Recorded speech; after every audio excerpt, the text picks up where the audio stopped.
ஊடகவியலாளர்கள் கொலைக்கு நிச்சயம் நீதி நிலைநாட்டப்படும் நலிந்த ஜெயதிச உறுதி.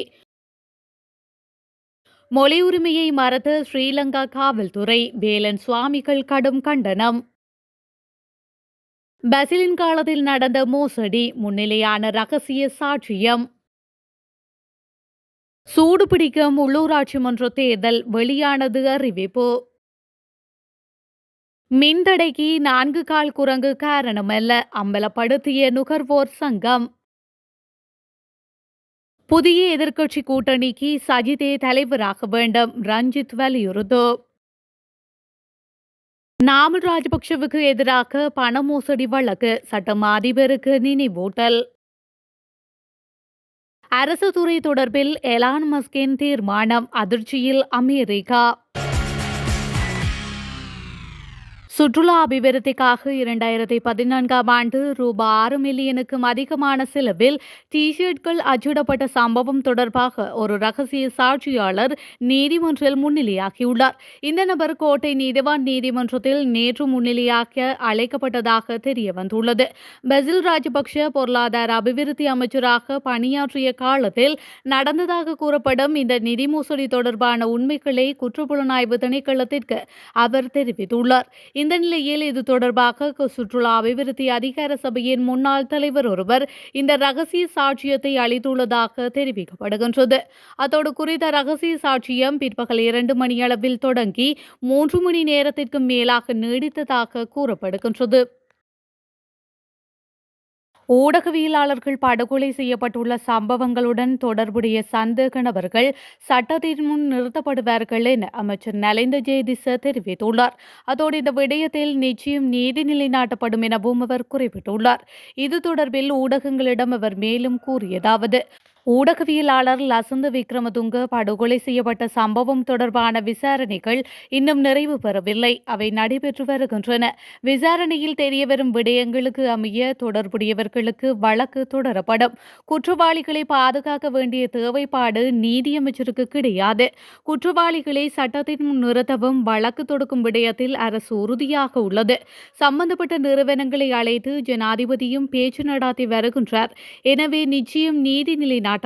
இந்த விடயத்தில் எவரும் அச்சம் கொள்ள வேண்டியதில்லை என்று நலிந்த ஜெயதிச மேலும் தெரிவித்துள்ளார். இலங்கையில் எதிர்காலத்தில் அமைக்கப்பட உள்ள விரிவான எதிர்க்கட்சி கூட்டணியை சஜித் பிரேமதாசவே வழிநடாத்த வேண்டும் என்று ஐக்கிய மக்கள் சக்தி வலியுறுத்தியுள்ளது. அந்த கட்சியின் பொதுச் செயலாளர் ரஞ்சித் மத்தும பண்டார இதனை நேற்று தெரிவித்துள்ளார். எதிர்க்கட்சி தலைவராக சஜித் பிரேமதாச தற்போது மிகப்பெரிய எதிர்க்கட்சியை வழிநடாத்துவதால் அவரே எதிர்கால கூட்டணியை வழிநடாத்த தகுதியுடையவர் என்றும் அவர் குறிப்பிட்டுள்ளார். ரணில் விக்ரமசிங்க தலைமையிலான ஐக்கிய தேசிய கட்சியும் சஜித் பிரேமதாச தலைமையிலான ஐக்கிய மக்கள் சக்தியும் தேர்தல் கூட்டணி அமைப்பது தொடர்பில் தற்போது பேசி வருகின்றன. இந்த பேச்சுக்களில் முன்னேற்றம் ஏற்பட்டுள்ளதாக தகவல்களும் வெளியாகிக் கொண்டிருக்கின்றன. இந்த நிலையிலே அதன் தலைமைத்துவத்திற்கு சஜித்தின் பெயரை ரஞ்சித் மத்தும பண்டார பரிந்துரைத்துள்ளார். நாடாளுமன்ற உறுப்பினர் நாமல் ராஜபக்சவுக்கு எதிராக தாக்கல் செய்யப்பட்ட வழக்கு தொடர்பாக சட்ட ஆலோசனையை விரைவுபடுத்துமாறு கொழும்பு தலைமை நீதவான் நீதிமன்றம் சட்டமாதிபருக்கு நினைவூட்டலை அனுப்பியுள்ளது. நாமல் ராஜபக்சவுக்கு சொந்தமானதாக கருதப்படும் நிறுவனத்தில் 15 மில்லியன் ரூபாய் பண மோசடியில் ஈடுபட்டதாக கூறப்படும் குற்றச்சாட்டில் நாமல் ராஜபக்ஷ மற்றும் 4 பேருக்கு எதிராக வழக்கு தாக்கல் செய்யப்பட்டிருந்தது. குறித்த வழக்கு தொடர்பான சட்ட ஆலோசனையை விரைவுபடுத்துமாறு நேற்றைய தினம் நினைவூட்டல் அனுப்பப்பட்டுள்ளது. இந்த சம்பவம் தொடர்பாக விசாரணைகளை மேற்கொண்டு வரும் குற்றப்புலனாய்வு துறையினர் சந்தேக நபர்களுக்கு எதிரான எதிர்கால சட்ட நடவடிக்கை குறித்து சட்டமாதிபரின் ஆலோசனை இன்னும் கிடைக்கவில்லை என்று நீதிமன்றத்திற்கு தெரிவித்தனர். இதனையடுத்து குறித்த வழக்கு தொடர்பான அடுத்த கட்ட விசாரணை ஆகஸ்ட் 7ஆம் தேதிக்கு ஒத்திவைக்கப்பட்டது. இந்த வழக்கில் நாமல் ராஜபக்ஷ, சுதர்சன பண்டார கணேவத்த, நித்யா சேனானி, சுஜானி போகோல்லகம மற்றும் இந்திக பிரபாத் கருணா ஜீவ ஆகியோர் பிரதிவாதிகளாக பெயரிடப்பட்டனர். முன்னதாக இந்த சம்பவம் குறித்து விசாரணைகளை நடாத்திய நிதி மோசடி விசாரணை பிரிவு நாமல் ராஜபக்ஷ 45 மில்லியன் ரூபாய் அளவுக்கு பண மோசடியில் ஈடுபட்டதாக விசாரணையில் தெரியவந்துள்ளதாக நீதிமன்றத்திற்கு தெரிவித்திருந்தமையும் குறிப்பிடத்தக்கது. கடந்த ஞாயிற்றுக்கிழமை நாடளாவிய ரீதியில் ஏற்பட்ட மின்தடைக்கு பெலவத்தை மின் அமைப்பு கட்டுப்பாட்டு மையத்தில் 3 பொறியியலாளர்கள் இல்லாததே காரணம் என்று மின்சார நுகர்வோர் சங்கம் நேற்று குற்றப்புலனாய்வுத் துறையிடம் முறைப்பாடு அளித்துள்ளது. இது தொடர்பாக சங்கத்தின் தேசிய செயலாளர் சஞ்சீய தம்மிக்க ஊடகங்களுக்கு தனது கருத்துக்களை பின்வருமாறு தெரிவித்துள்ளார். இது 4 கால் குரங்கால் செய்யப்படவில்லை, பொறியியல் குரங்குகளால் செய்யப்பட்ட ஒரு வேலை. சம்பவம் நடந்த நேரத்தில் பெலவத்தை மையத்தில் ஒரே நேரத்தில் 3 பொறியாளர்கள் பணிபுரிந்ததாக எங்களுக்கு தகவல் கிடைத்தது. இந்த நேரத்தில் 3 பொறியியலாளர்களும் இல்லை என்ற தகவல் எங்களுக்கு கிடைத்துள்ளது. எனவே நாங்கள் குற்றப்புலனாய்வு துறைக்கு வந்தோம். இது ஒரு தேசிய குற்றம். நாங்கள் தகவல்களை வழங்கினோம். இது தொடர்பான சிசிடிவி காட்சிகள் உள்ளன. எனவே அந்த பொறியாளர் குரங்கை கண்டுபிடித்து உடனடியாக தண்டியுங்கள் என அவர் தெரிவித்துள்ளார்.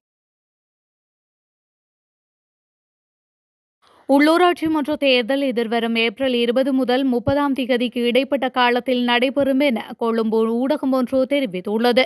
உள்ளூராட்சி மன்ற தேர்தல் தொடர்பான உயர்நீதிமன்றத்தின் தீர்ப்பு இன்று நாடாளுமன்றத்தில் சமர்ப்பிக்கப்பட உள்ளது. அதன்படி சம்பந்தப்பட்ட முடிவு தொடர்பான விவாதம் வரும் திங்கட்கிழமை நாடாளுமன்றத்தில் நடைபெற உள்ளது. தொடர்புடைய முடிவு நாடாளுமன்றத்தில் நிறைவேற்றப்பட்டால் தேர்தல் ஆணைக்குழு மறுநாள் வேட்புமனுக்களை மீண்டும் கோர அதிகாரம் பெறும். அதன்படி குறைந்தபட்ச நாட்களுக்குள் தேர்தல் அறிவிக்கப்பட்டால் ஏப்ரல் 11ஆம் திகதி தேர்தல் நடாத்த திட்டமிடப்பட்டுள்ளது. ஆனால் அந்த திகதியில் தேர்தலை நடாத்துவதில் பல நடைமுறை சிக்கல்கள் காணப்படுவதாகவும் கூறப்படுகின்றது.